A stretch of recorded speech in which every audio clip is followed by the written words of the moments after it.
Há um dado aqui que vocês não estão considerando.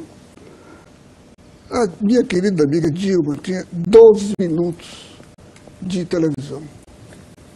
O doutor Aécio tinha em torno de 4, 5 minutos de televisão. Nós tínhamos 2 minutos de televisão. A campanha nesse país hoje é televisão. Como é que alguém com 2 minutos... E tendo que responder ataques... enfrenta o ataque que nós enfrentamos durante o mês? Isto é impossível. Amaral. Eu só queria entender o raciocínio dele da política medíocre de São Paulo, que elegeu os últimos 4 presidentes da República. Não foi São 3. Paulo que elegeu. Enfim, fez 4. Eu estou falando a tua política provinciana, essa política aqui. Não acho tão medíocre. Acabou de dar um exemplo aqui maravilhoso, que foi os 2, eu não quero me referir a nomes, né? Os 2 deputados mais bem votados da cidade, do estado mais importante da América Latina. Amaral, eu não quero entrar nessa consideração, porque isso é uma discussão extremamente complexa, o que é política medíocre, o que não é política medíocre. Além do que é o seguinte, eu sou respeitoso dos eleitores. Eu acho que esse negócio de qualificar se os eleitores erraram, se eles são atrasados, isso é bobagem. Eles são os eleitores do país, são os cidadãos do país e são eles que vão configurar o que o país é.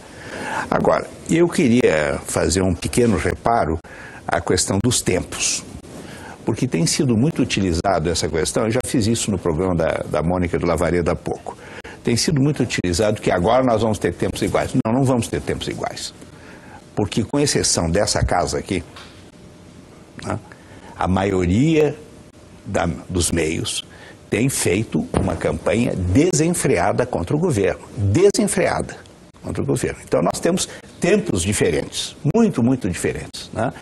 Eu outro dia estava conversando com um historiador e ele me dizia o seguinte: olha, eu só vi 2 campanhas contra o governo dessa intensidade. Ele estudou, né? Que foi aquela que levou o Getúlio ao suicídio e aquela que levou os militares ao poder em 64. Efetivamente, eu acho o seguinte: os meios escritos têm todo o direito de fazê-lo, porque são empresas, vivem disso, etc. Os meios que são concessões deveriam procurar um equilíbrio que, a meu juízo, não existe. Mas, enfim, este é o Brasil que nós temos, é nesse Brasil que nós vamos disputar a eleição. Com relação a isso, mas o seu raciocínio, que é perfeito, que eu respeito, não é nulo meu. Nós só tínhamos para fazer campanha o tempo de televisão. Não, sem dúvida. Amaral, só te digo o seguinte: as pessoas ouvem com muito mais interesse o Jornal Nacional do que o programa eleitoral.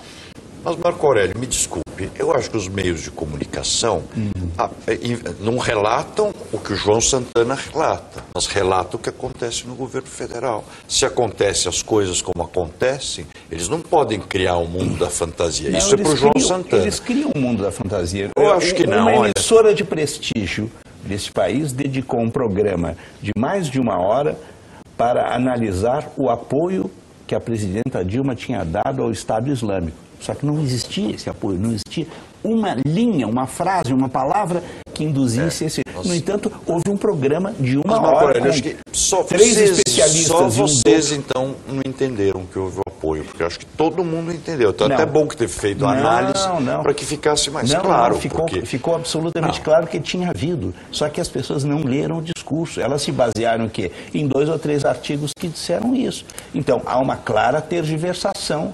É o discurso e depois ela deu uma entrevista elíptica. Não, eu conheço tanto o discurso quanto a entrevista porque estava presente nas 2 ocasiões. Não existe isso simplesmente. O que nós tivemos... No mínimo ela não foi clara, deu a entender isso. Bom, se ela não foi clara... Deu a entender isso. Não. A mim deu a entender isso. Mas você não fez nenhuma... Vocês não fez nenhuma inferência a esse respeito. Não, eu fiz. Dizendo que era um equívoco dela.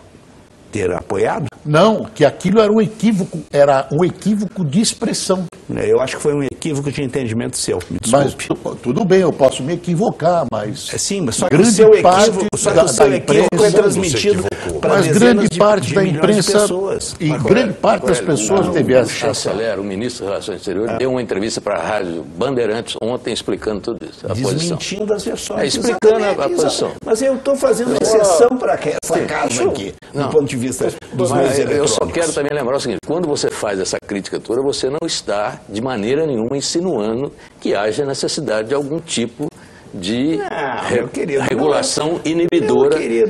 Você sabe que não é essa do profissionalismo jornalístico. Não é essa a minha posição e não é essa a posição do governo. A Rede Globo... Esse é um argumento. Cada vez que se fala de desequilíbrio do noticiário, se tenta explicar que nós queremos censurar. Não é verdade. Eu estou perguntando exatamente. Eu estou perguntando exatamente para você ter a oportunidade de dizer isso. Não, eu sei. Mitri, você sabe do apreço que eu tenho por esse programa aqui, por esse programa em particular. Tá? Professor Marco Aurélio, a gente tem uma situação hoje no Brasil que é a seguinte: o governo federal, a administração direta e indireta, gasta aproximadamente 2 bilhões e 200 milhões de reais por ano em propaganda. O Partido dos Trabalhadores fez uma aliança ampla, legítima, de acordo com as regras, e tem 12 minutos de propaganda no horário eleitoral.